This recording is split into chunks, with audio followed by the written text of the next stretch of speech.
The time is here. The 2018 MLB Playoffs.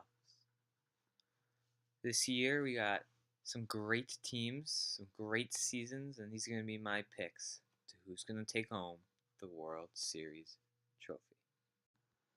The first matchup we have is the AL Wild Card. I know the NL Wild Card is today, but we're going to start with the AL Wild Card because it's on the left, and I want to do that first. The A's and the Yankees. Both teams winning over 97 games. Great seasons. The A's were unexpected. The Yankees were expected to be here. They expected to win the division. The A's were not expected to be here. The Yankees obviously have strengths in power, and the A's do as well. They both have great bullpens. But I think in this wild card game, one game series, the Yankees are going to win. I do think it'll be close. I think it'll be a high-scoring affair, maybe 7-5. I think Severino will be done pretty early, but I think the Yankees are going to score quick, and the A's are going to be trying to come back the whole game, and they'll be just short. The other wild card game is in the NL. Cubs, Rockies. Both teams went to game 163, and both teams lost. The starting pitchers are going to be Kyle Freeland for the Rockies and John Lester for the Cubs. I think the Rockies offense destroys the Cubs offense with Nolan Arenado and Trevor Story having unbelievable years. David Dahl hitting the baseball so hard right now. They have just unstoppable. I think the Cubs do have a chance. They're at home. They had a better season. But I think Freeland will have a better game than Lester. And the Rockies offense will lead them to a win. I'm going to say 3-2 Rockies. And they are moving on. On the other side, in the NL, you've got the Braves versus the Dodgers. The Braves have had an amazing season. No one expected this. They've been led by pitchers like Mike Fulkenevowitz, Sean Newcomb from Massachusetts. Love him. He's absolutely massive, by the way. Their bullpen's been decent. Aroldis Vizcaino has been great when he's been on the field, but he hasn't been on the field that much. Touki Toussaint has killed it for him, and we'll see how that goes. Freddie Freeman is playing like Freddie Freeman, and Nick Markakis making himself known again. On the other side, you have the Dodgers, who won their game 163 by dominating fashion, as Walker Buehler just destroyed the Rockies, and got a little hyped after the game too, if you saw that. Clayton Kershaw will probably be tabbed for game 1, and he's had some playoff woes, but he is ready, and I think he will dominate. I think the Dodgers are just an all-around better team. They're more experienced. They have clutcher hitters. Bellinger's going to have a lot of big hits. They don't have Seager this year, but they have Manny Machado. They are just so good. Brian Dozier will be big as well. He had some big hits last year in the wild card game. And for those reasons, I had the Dodgers moving on. Probably in a sweep, maybe 4 games if the Braves get lucky. The Indians versus the Astros. The Indians had sort of a down year this year, but they have plenty of talent on their team. The Astros won 103 games, a new franchise record, and you can even call that a down year. With Altuve being hurt, Springer being hurt, Correa being hurt, everything went wrong for the Astros in the middle of the season, but they have dominated to close it out. I think the pitching staffs are pretty equal. I think the Astros have the slight advantage. Verlander and Cole have been dominant. Morton has been unbelievable. But I think the Indians also have 4 amazing starters. And Kluber, who's a bona fide stud. You got Bauer, who had an amazing year before getting hurt, and I think he's going to do well even after. Clevenger, who's been dominant.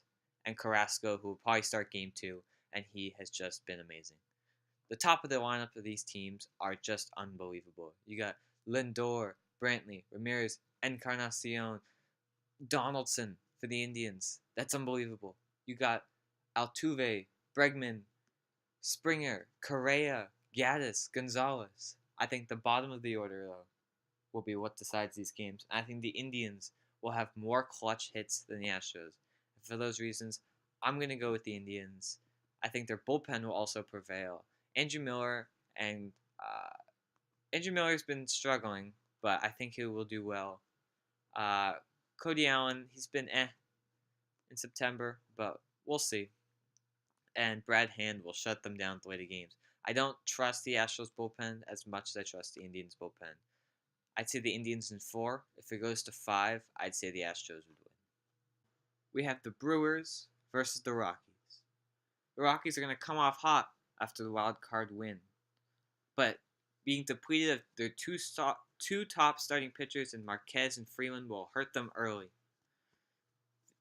I've already talked about the Rockies and how great they've been, but the Brewers have been unbelievable. Your MVP, Christian Yelich, there's no question about it. Almost won the Triple Crown in Game 163. But he has been an absolute amazing. He's been amazing to watch. He's just played out of his mind this year. Not to mention they also have guys like Lorenzo Cain, Jesus Aguilar. They are just loaded everywhere. Jonathan Scope, Mike Moustakas, Travis Shaw, Orlando Arcia. That infield is so loaded. And they also have the pitching. Maybe not the starting pitching. And maybe that starting pitching could come back to bite them. But they have guys like Josh Hader, who has been maybe the best reliever in baseball besides Edwin Diaz. If he gets going in this playoffs, there is no stopping him. He'll be Andrew Miller of 2016. He will be amazing. And for that reasons, I have Milwaukee winning a close series, maybe in 5 games. And the final division series matchup, the storied rivalry, the Yankees versus the Red Sox. I think this is a pretty easy pick. The Red Sox won 108 games. The Yankees did win 100, but I think the Red Sox beat them in almost all facets. The Red Sox have the best offense in the league, led by the MVP Mookie Betts, and almost Triple Crown winner JD Martinez, if it wasn't for a man named Chris Davis and a man named Mookie Betts. They've also been mediocre on defense, with Rafael Devers accounting for most of their errors, but they have an amazing defensive outfield, which is really what matters. Xander Bogaerts has lit up the field this year, having his best season by far. Andrew Benintendi progressed well on average, hitting 15 points better than last year. He did hit 4 less home runs and have less RBIs, but that doesn't matter that much. Jackie Bradley Jr. has come alive since the All-Star break, where he's hitting like 190, now he's hitting 230. Steve Pearce is maybe the biggest asset for this team in the playoffs. He destroys lefties.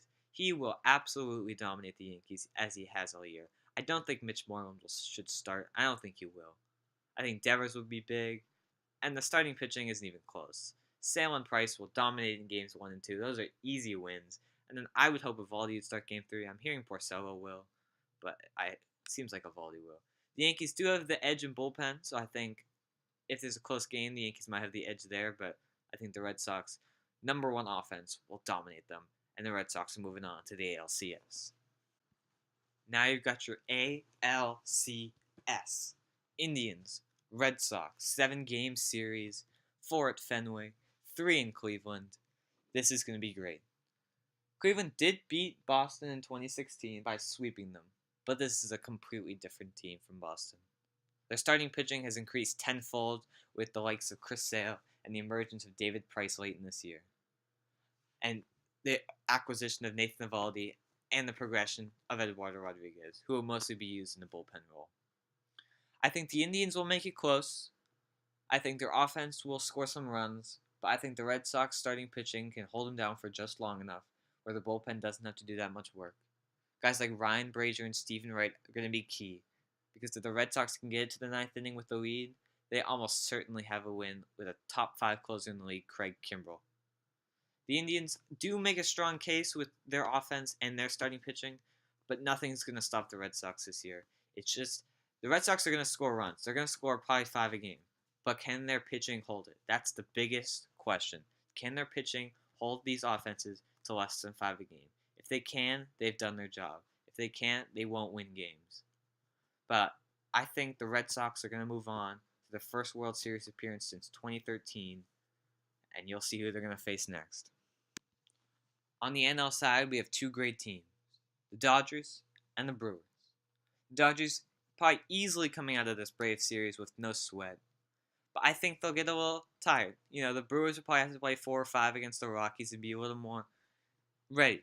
I think the Dodgers, this long rest won't help, and we're going to see a similar to the 2016 NLCS where they're there some games, but some games they just don't show up to the field.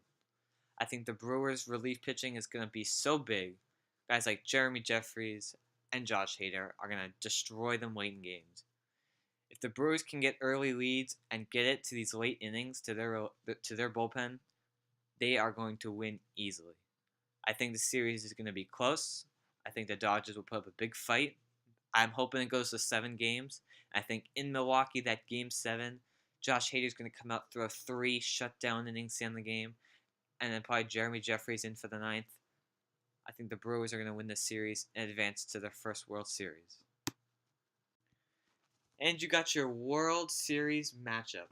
Red Sox, Brewers. And when I said the Brewers' first World Series, I meant since 1982. Just found that out.